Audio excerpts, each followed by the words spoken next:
Hi, welcome to my series, my countdown on the fall of Anne Boleyn, which of course took place in the year 1536 in the reign of King Henry VIII. I'm Claire Ridgway, I run the Anne Boleyn Files, and I also wrote a book called The Fall of Anne Boleyn, A Countdown. Okay, so on this day in 1536, the 30th of April, court musician Mark Smeaton, a man I introduced in yesterday's video, was arrested and taken to Thomas Cromwell's house in Stepney to be interrogated. Now, we don't know exactly what happened to him there. In Wolf Hall by Hilary Mantel, the fictional book, of course, he's locked in a cupboard with Christmas, with I think Christmas decorations that drive him sort of mad. But whatever happened to him at Cromwell's home, he ended up confessing to sleeping with Queen Anne Boleyn on 3 different occasions. Was he tortured? Sorry about the snoring. Forever, whenever I start a video, a dog starts snoring, so sorry about that.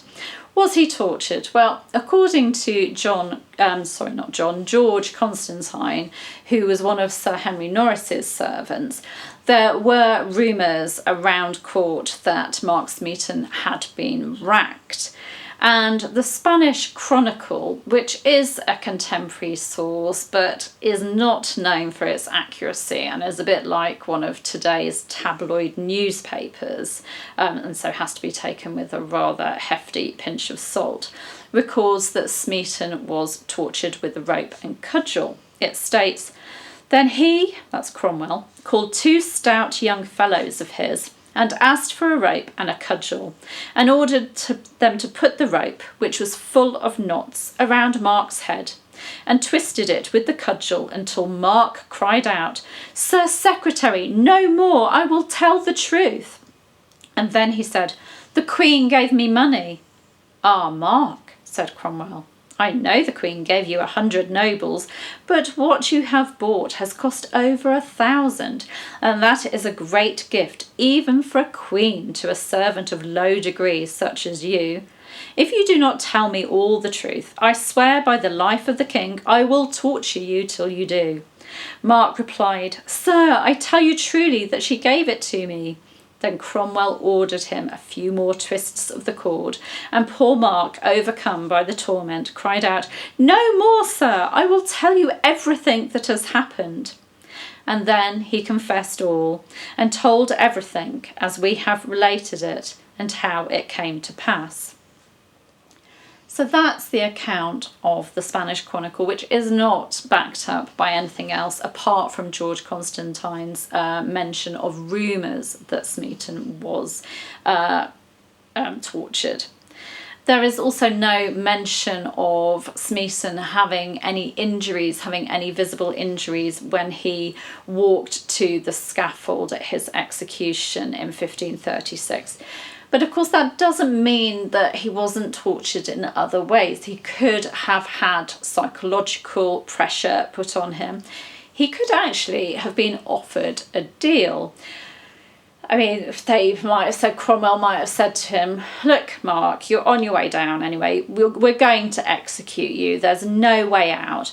But it's your choice whether you want a full traitor's death." I mean, Mark was of lowly status, so he wouldn't have been offered, the chance of having his sentence commuted to beheading like a nobleman. He was of lowly status. He could have been hanged, drawn and quartered, which if you've watched my other videos, my On This Day in Tudor History videos, you'll know that was a very long and awfully painful way to go. So it could have been, look, you're going to die anyway. We'll make sure that you are beheaded and everything will be over in just a few seconds. But if you want that, then you've got to confess to sleeping with the Queen. We don't know. That is just supposition. We don't know what happened and never will. But Smeaton was the only one of the 5 men charged in May 1536 to plead guilty at his trial. And he never retracted his confession, something that Queen Anne Boleyn was very, very shocked by. When she heard about his execution and that he hadn't used his execution speech to retract his confession, she said, "Has he not then cleared me of the public infamy he has brought me to? Alas, I fear his soul suffers for it, and that he is now punished for his false accusations."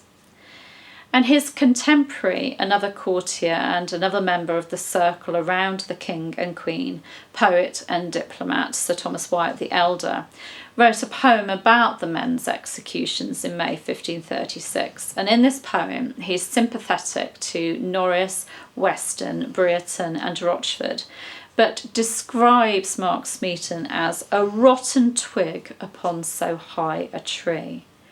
Was this because Wyatt was looking down at this man because he'd made a false confession? He'd made a false accusation. He had lied. Now we move on to another event which took place on this day in 1536. King Henry VIII and Queen Anne Boleyn were recorded as having an argument.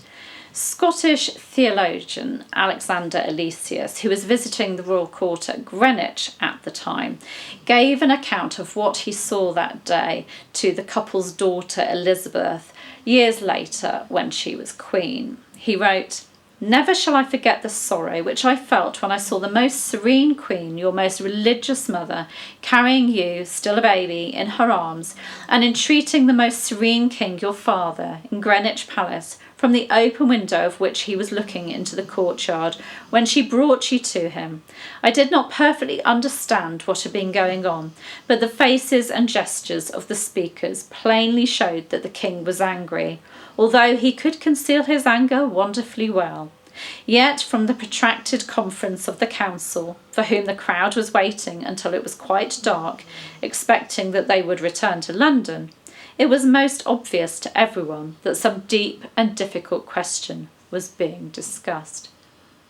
Now, Elesius didn't hear what the couple were arguing about. Perhaps Anne had heard that something was happening. Perhaps she knew that something was going on at court and she was trying to get the truth out of her husband. Or perhaps she was trying to explain to her husband about the encounter that she'd had with Sir Henry Norris, his friend and groom of the stool, before someone else told him. Whatever the argument was about, later that night the King and Queen's forthcoming visit to Calais was cancelled, and it was arranged that the King would travel there alone about a week later.